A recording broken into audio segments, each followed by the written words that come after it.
No matter what era you started watching MMA in, each had its own superstar. Kind of like having your favourite James Bond or your favourite Batman. Depending on the year you were born or simply when the violence or the competition of MMA started to interest you, whoever was the biggest star at the time was probably the one to get you into the sport. Obviously, millions of people from outside of MMA found out about the sport because of Conor McGregor, and the same thing can be said about a new, younger generation of people with Israel Adesanya. But for the people of 2005, the UFC crossed over into mainstream culture perhaps more than it ever had done before because of one man. The man who's about to walk out on this stage is one of the baddest men you'll ever see. Ladies and gentlemen, say hi to Chuck Liddell. The Iceman!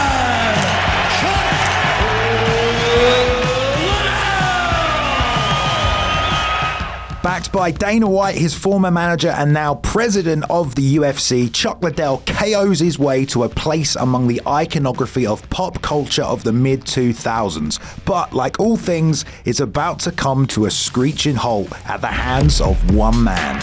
I'm Balian for MMA On Point. Shout out to all of you Hall of Famers out there. We appreciate you. Thank you for supporting us. And this is the story of the man who broke the UFC's biggest star.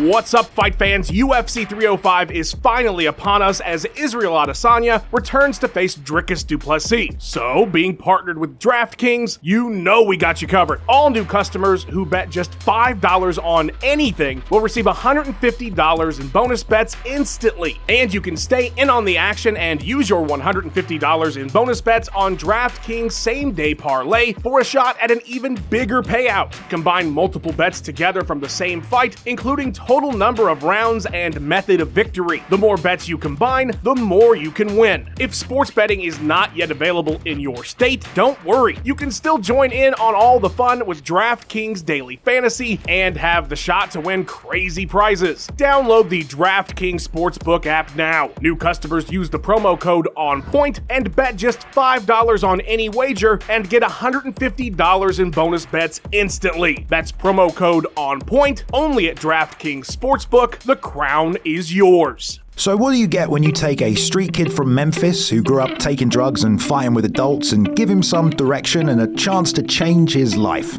One dedicated athlete, that's what you get.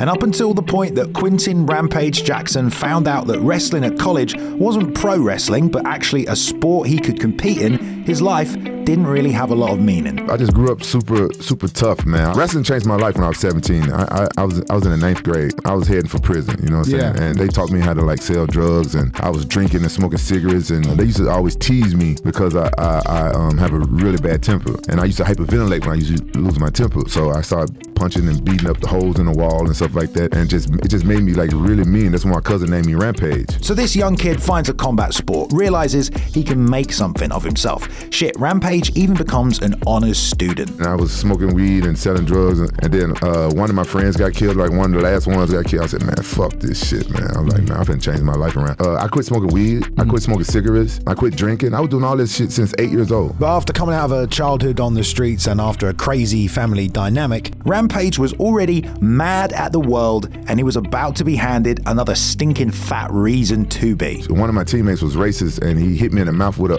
payphone. He had already put a knife on me before, and I got close to him. I don't know why. He jabbed me in the mouth with the payphone receiver, and he went to the hospital, and I went to jail. Because you fucked him up after that? Tried to kill him. Oh, shit. Quentin was immediately kicked out of college and out of the wrestling program, and in an instant, everything he'd been working towards was taken away from him. That was like a big learning lesson for me. I wish Coach Bojo was there. I wish he was there that day. Jaxxon went to prison for 47 days, and to add another layer of salt, he was sentenced the day before his birthday. So just when you think Rampage might have a problem with authority, here they are taking away pretty much the only dream he's ever had. Rampage was off the wrestling team, but a friend that he'd trained with had recently taken up MMA and took Quentin to a regional show in Memphis, and one of the fights he watched that night turned out to be a future opponent. He trained to choke somebody. The guy tapped out. The referee stopped the fight. And he put his foot in the guy's face and pushed him off. And I said, I want to fight that guy. He's a fucking dick. Now, that guy turned out to be Mike Pyle, who some of you might know, but essentially would go on to be a true veteran of the sport and the UFC. On his record, it actually says this was his first fight, but according to Mike, he was about 5-0 at this point. So clearly something was unofficial. I already didn't have any training. I didn't know anything about jiu-jitsu. I had to revert back to my wrestling because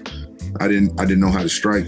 I tried to throw him out the ring because I got tired. Unbelievably, Jaxxon managed to beat him as basically just a wrestler. But the fight had been a 205 catch weight, and Mike actually weighed in at 175 pounds. So, now it was a guy called Jeff Mullen who put on that regional show. He is now the head of the Nevada State Athletic Commission, if you recognize his name. But it was his words that night that inspired Rampage. And it's all because of Jeff Mullen that I even became a fighter. He was like, man, you beat the champion of Memphis, and you might as well be a fighter. I'm like, yeah, I guess you're right. Rampage would end up training with Jeff for 6 months before that same friend who invited him to the show moved out to California and begged Jaxxon to join and train with him. This actually ended up being a decision that Rampage said he regrets. Of course, we're about to tell the story of a guy who completely disrupted an MMA timeline, but leaving his family and moving away to California was clearly very hard for Rampage. You know, I left everything back in Memphis and I moved to California. I left everything, my family, my car, my job. My little sister was 8, so I helped raise her. You know what I'm saying? I used to change her Pampers, and I don't know my sister anymore.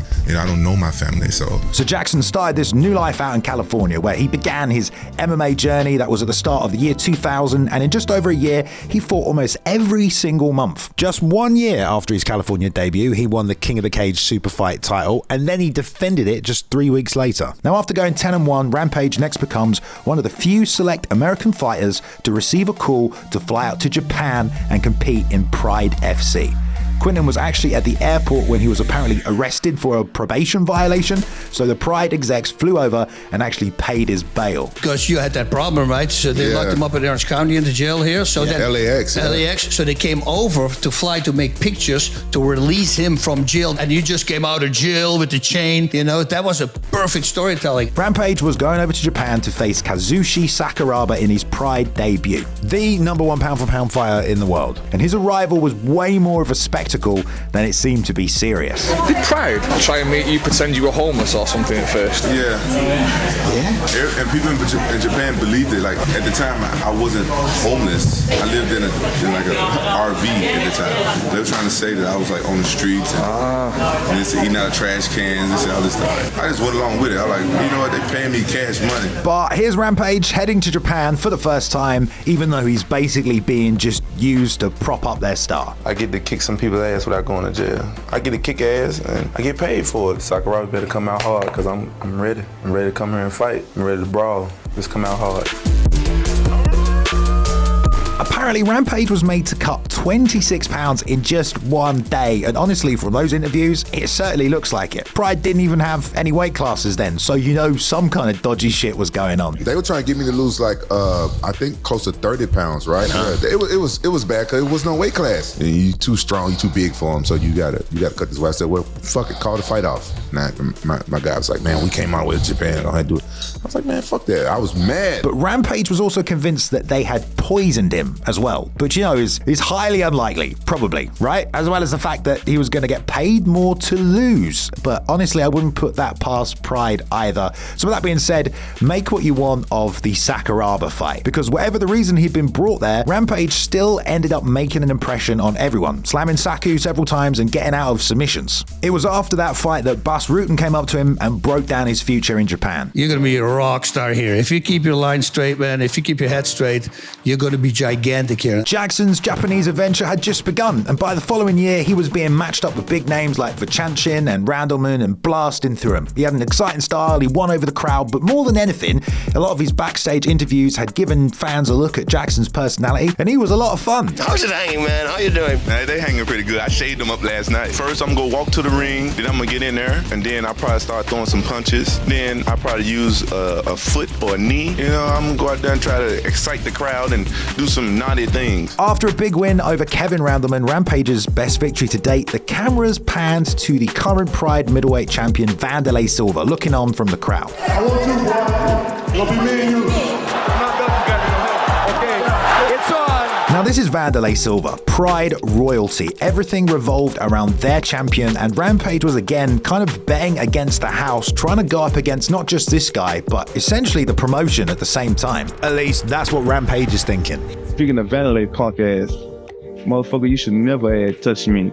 You go slam me on your motherfucking head so hard. Bitch. The first time I had a run-in with Wanderlei, the elevator opens up and it's Wanderlei in there with two of his corner men. I just walk on the elevator and I turn around and my two corner men took off. He seemed like he was mad that I was breathing his same air in the fucking elevator. Meanwhile, over in America, the UFC has been slowly gaining popularity in the midst of the dark ages, but Pride was still by far just leading the way. Way before the UFC could ever do this, Pride was selling out 90,000 seat stadiums. Pride was like almost at the level of NBA is here in Japan. My cornermen, they would go and get a newspaper, a Japanese newspaper, and I'd be on the front page of the fucking newspaper. Wow. Dana went along to Pride to see what the show was all about and what opportunities were on the table. Dana was sitting first row, and I say, you watch, when this starts here, it's the most insane thing. I mean, the sound, the music, everything they have, it's so powerful, so cool. And I'm looking at Dana, and he goes like, wow, he looks at me like, this is my insane. So Dana saw this as his best opportunity to get Chuck in there with Wanderlei. Dana White and Saki Kibara-san, they made a bet, a $250,000 bet. Now, we already talked about what an icon this man would become, and the Iceman definitely was one of the most beloved among MMA fans, but he hadn't crossed that line into pop culture just yet. It started with a little smack talk between me and the president of Pride,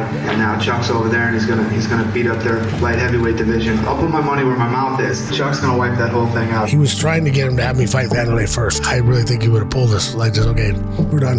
That's all he wanted. He wanted me to fight Wanderlei. But here's Rampage Jackson, so kind of caught in the middle of these two promotional superstars, thinking he was going to fight Vandy at first for the belt. He'd now, though, have to battle through an entire tournament, and one that probably wasn't really even that fair. But you know those Grand Prix and stuff like that? They lie like they pulled names out ahead of who fight who. They already pre-bracketed. Yeah, they set their tournament up for Wanderlei to win. Did you know that? Of course they did. Yeah, no, that's why Dana was trying to goad him into having him fight me. Now, obviously, I've got no way of knowing if what Rampage is saying is actually true, but take a look at the bracket for yourself and you can decide. You know, one side you got Chuck Rampage, a former UFC champion, and Alistair Overeem, and on the other side, looks like Wanderlei has a pretty easy time. So Chuck has to fight Alistair Overeem, Rampage gets the former UFC champ. Now, to me, it kind of seems like Rampage was getting caught in the crossfire of Pride's attempt to absolutely stack the tournament against an invading Chuck Liddell. Both men get through the opening stage, beating their opponents, and then get about 2 months to prepare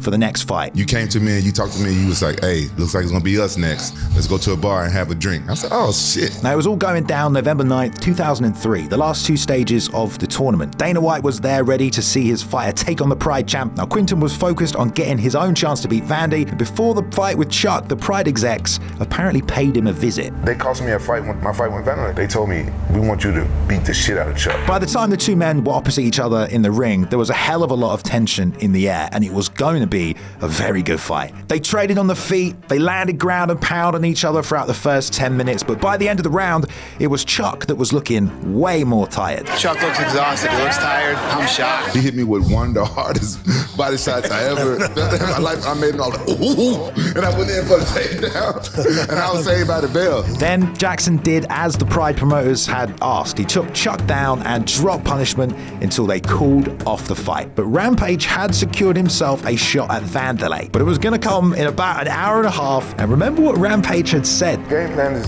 beat Chuck, then I got to fight Wanderlei. I know Wanderlei's going to beat, you got him some weak-ass Japanese guy. Yeah, but we need you to embarrass Chuck. It's going to cost me, and so I got to take Wanderlei down and beat him up on the ground. I got to ground and pound, and it's going to be a different fight. Who knows if Rampage would have beaten Wanderlei Silva that night if he hadn't used so much energy against Chuck. But to be fair, Wanderlei had gone to a hard-fought decision with Hidehiko Yoshida, and his fight was after Rampage's, meaning he actually had less time to recover. Now, granted, Rampage said, you know, the fight with Chuck was very hard, but he kind of made it look easy. But for Rampage, if he wanted another reason to be angry at Pride FC, he was about to get one. The look on Rampage's face before the fight is hard to decipher. He looks ready to kill, but also a little bit nervous. Rampage came out, waited about 5 seconds before he took him down to the mat. He was on top for a few minutes, but the Pride referee didn't think Rampage was doing enough. And so he stood them both up.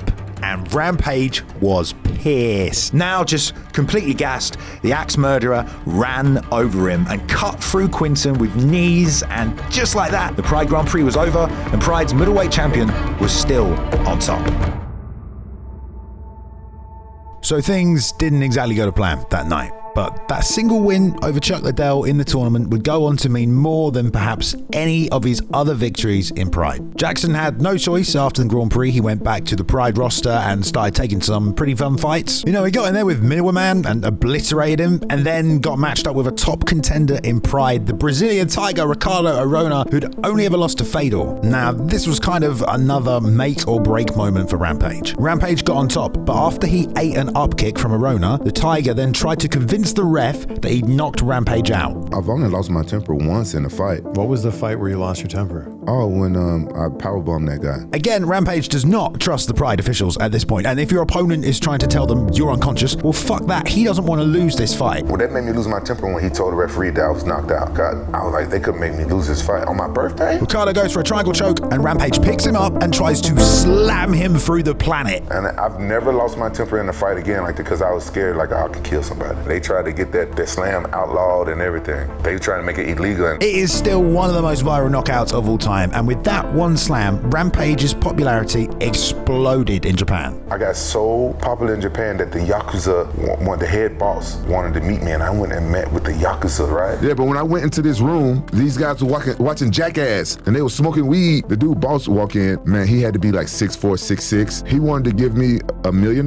just to start a cola line. The whole time my ex-wife was in my ear, she was saying, we shouldn't be here. We shouldn't be here. She said, this is super VIP. She said, we're not allowed to be here. Yeah, so that's a pretty interesting story. Pride had ties to the Yakuza, and that's ultimately what got them shut down and how they lost their TV deal. But the fighters must have known something was going down the whole time. I mean, surely. And yeah, you go in their hotel room and they have a big fucking stack of cash right there. Brand new cash, and the ink run up on your thumb. Yeah. Are you sure it was real cash? No, it was real cash. It was cash. It's real cash. It worked. After that win, Jaxxon had done enough and got enough attention to give him a second shot at Vanderlei, and this time it was going to be for the Pride Middleweight Championship. But what happens next is honestly a journey into the bizarre. So Rampage had what you can only call a religious experience. After beating Ricardo, Rampage had stayed in Japan for a few weeks partying, and it kind of got to the point where he was aware he had to slow down, but he kept finding himself back in the bar every night. You know, he'd never drunk 2 days in a row before, but now he was kind of heading for self-destruction, and that was his own words. So Quinton kind of started having some bad dreams. One day I just had this crazy dream. It seemed like it was a devil in my chest with his hands like this. I'll never forget. Had some female spirits around, and he was saying, it's okay, it's okay, it's okay. I heard a voice say, do you know this man? I was like, no. And he said, well, you're not okay. And I jumped up. I was scared as fuck. You know, I'm a big bad motherfucker fucking people up. And yeah, unfortunately for Rampage at this point, it didn't stop there either. And I got back in my car. As soon as I turned the radio on, it said, the curse of such and such, your soul is mine. That scared the shit out of me. I found out later it was a fucking commercial for Revenge of the Mummy ride and fucking Six Flags. So all of this led to him becoming a born-again Christian and seeking spiritual salvation. That's the first day of training camp for Vanderlei. Coach thought I was crazy. He brought a preacher in. I was like, I'm gonna kill this motherfucker. I'm gonna kill him. And I'm thinking in my mind, like, I'm Christian now. I can't be thinking like that. He'd read that the best way to deal with these dreams was to abstain from sex, food, and water. Do a bit of a fast. And he did that just a few days out from his fight with Vanderlei Silva. How many days out from the fight were you fasting? I think I fasted for 3 or 4 days. And I didn't have to cut weight. That's my first time I didn't have to cut weight for my fight. So. Wow. He didn't tell anyone and thought it wouldn't affect his performance, but it did. Now, the fight played out almost the same as the first, but just when Rampage was looking a little tired at the end of the first round, he dropped Silva. After that, though, Coach David Oyama noticed that Rampage was unusually tired, and suddenly he could barely get up, and Vanderlei was just stomping on him. And then, once again, he just got decapitated by knees. Vanderlei Silva remained the Pride champion undefeated after 18 fights in the organization. So Rampage would go on to kind of continue the campaign against Vanderlei Silva's team, Shooterbox. First, he took on Ninja Hua in an incredibly close fight, one at the time that Rampage thought he lost, but he was still given the decision anyway, which was something that kind of pissed off a fair few people, including his brother Shogun. And then when Rampage entered the 2005 Grand Prix tournament, and after they drew those fighters' names out of a hat, it turns out Rampage was going to have to fight Ninja's brother Shogun in the first round. And this guy was out for revenge. And you know, Rampage Jackson kind of just didn't look like Rampage Jackson that night. Quinton should get out. He should get out. This is very dangerous. Come on, he lost 2 fights like this. He's tired or hurt or something. He doesn't look right. For pretty much 5 minutes, Shogun Rua just attacked Rampage until he couldn't take any more. He'd broken his ribs early, and it seemed like Shogun was the new guy on the rise. He was going to be the new champion, and he went on to win the whole tournament. And he goes down. He's down. And Chuck Liddell. Oh, he is out. Light heavyweight champion of the world. Chuck Liddell had captured the UFC title, knocking out Randy Couture in round 1. His loss to Rampage Jackson now feels like a million miles away at this point, and the Iceman is just breaking into the mainstream. He's about to embark on a year-long knockout streak, becoming the biggest star in UFC history. So back in Japan, Rampage Jackson is kind of no longer looked at as a title challenger, and his resentment towards the Pride executives for the way he felt he'd been treated before only grew stronger. Despite those 2 losses, Rampage still felt he was beloved by the fans, but apparently, according to Jackson, Pride just didn't see it that way. I don't know what their problem was, but they wouldn't promote me at all, and like cheat me out of my money from toys and t-shirts, not paying me. You know, when my contract was up, I want to, like, man, I want to make more money. Like, it's time for me to make more money. Like, they're telling me you're nobody. Yukino, in the meeting, why you heading this meeting? Why you bringing this meeting to us? You a nobody. And I was like, wow. I said, wow, I'm a nobody? Okay, Yukino, I'm going to remember that next time you want me to fight. So after trying to negotiate his new contract with Pride and just not being happy with the results, Rampage decided it was time to leave Japan. Yukino and Hideki, they didn't like me. They fucking hated me. When Pride came out with the first video game, they knew I love video games. They didn't put me in a video game on purpose. I was in Pride before Shogun, and they put Shogun in the game. And lucky for him, an old US MMA promotion was just being brought back from the dead. Well, really, I mean, the WFA was a promotion most known for Frank Trigg earning a title shot after bullshotting Dennis Hallman, or Chemo getting that weird toe injury. Actually, look, let's be real. Most of you probably know it because of UFC Undisputed, the video game. And of course, it's still in the latest UFC video games, even though they haven't done a show since 2006. Either way, WFA was a resurrection of an old Las Vegas promotion that had tried to cross MMA with a nightclub vibe. And this new 2006 incarnation had a load of money to splash around. So what came out of it was WFA King of the Streets, the one and only attempt to resurrect this dead promotion, but they managed to book some big names. Jason Miller, Lyoto Machida, Bas Rutten making his return to MMA, and of course, Rampage Jackson. Quinton signed a very, very lucrative contract with the WFA, one that also guaranteed him pay-per-view points. But with only about 50,000 pay-per-view buys sold for this one event, Rampage apparently didn't really get anything. But he headlined the event and he took on Matt Lindland, another big name, in a close fight that went to a split decision. Just 2 weeks before all of this happened, UFC 61 went down in Vegas. And it was during this show that it was announced Chuck Liddell would finally be fighting Wanderlei Silva in November. But the negotiations for that one completely fell apart. Wanderlei instead went on to fight Mirko Krokop at heavyweight, and then when they tried to rebook the fight, he had a concussion from getting head kicked. So Chuck instead fought Tito Ortiz for a second time and added another knockout to his streak, making it 7 in a row since his last loss. And that had been at the hands of Rampage Jackson. So after failing to win the title in Pride and eventually leaving that organization, you'd think Jackson hadn't really achieved all he wanted. But one thing he carried that still held a ton of weight was that one win over Chuck Liddell. And because of that, Dana White actually decided to buy out the entirety of the WFA just to bring Rampage Jackson in to rematch Chuck Liddell. See, the UFC, they brought WFA for my contract. First of all, though, in the UFC, Rampage got a chance at revenge himself. He fought Marvin Eastman, a guy who handed Jackson his first loss way back in the King of the Cage, and also a guy who's fought on that WFA card with him. But Rampage went out there and shattered Marvin with uppercuts and knocked him out in the second round. With that win, the UFC had the excuse they needed to match Rampage against Chuck in the rematch that fans wanted to see. The fight was scheduled for UFC 71, and going into it, Chuck was basically being called unbeatable. There's also the fact that Chuck had already avenged all of his other losses, every one of them except for Rampage. But guys like Randy Couture believed Jaxxon was out of his slump and was gonna beat the champion. And for Rampage, remember that WFA contract I mentioned earlier with pay-per-view points? Well, because they bought Rampage while he was still under that contract, they had to honor it, which meant Rampage was gonna get paid for this fight. So when I fought Chuck, they gave me, you made a good money. I made like millions. Oh, dude, that is so freaking awesome. I made about 7 million. Whoa. With all the hype Chuck had generated over the years and all of the build-up towards Rampage coming over from Pride, the fight itself was over pretty quickly. Jaxxon stalked forward, the Iceman backed up, and in under 2 minutes, Rampage landed a right hand that dropped the champion. I can't believe this! This place is in disbelief. When you hit him with that shot, did you think that shot was hard enough to put him down? Yeah, let me take this from you. Man, I threw them boulders. I was trying to knock his ass out because Chuck was head hunting. Fans have been waiting years for a matchup between Pride and the UFC to put the two best guys against each other and see which promotion was better, but there was always just this one of a guy that kept getting in the way. I love Chuck Liddell. He's one of the fighters that I respect the most. Even before I stepped in that cage, I was already champion. That belt was mine. To me, I just knew there was no way Chuck was going to beat me. With Chuck knocked out and a new champion crowned, the fight with Vanderlei, it didn't really mean that much anymore, and it kind of seemed like Rampage was just better than Chuck this whole time anyway. Twice the Iceman was the best UFC had to offer, and twice he'd been broken by the same man. And the UFC apparently were not happy about it. The MMA fans wasn't ready for me. It made Chuck look bad, like some unknown guy came and beat Chuck. I actually told the UFC, let me get a couple fights in where people know me.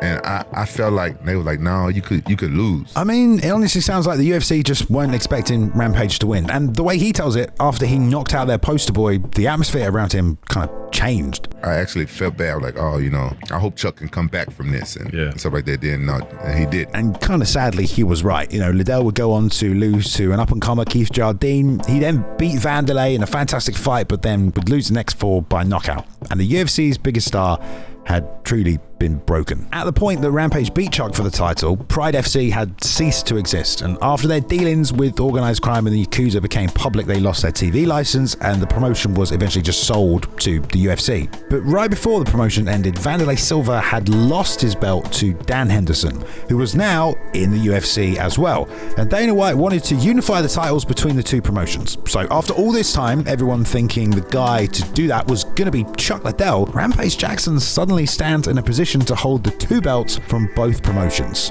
Coincidentally or not, the fight wasn't going to be on pay-per-view this time, but on Spike TV. But that meant Rampage wasn't going to get paid anywhere near the same amount as before, but millions of people were going to watch him take on Dan Henderson in London.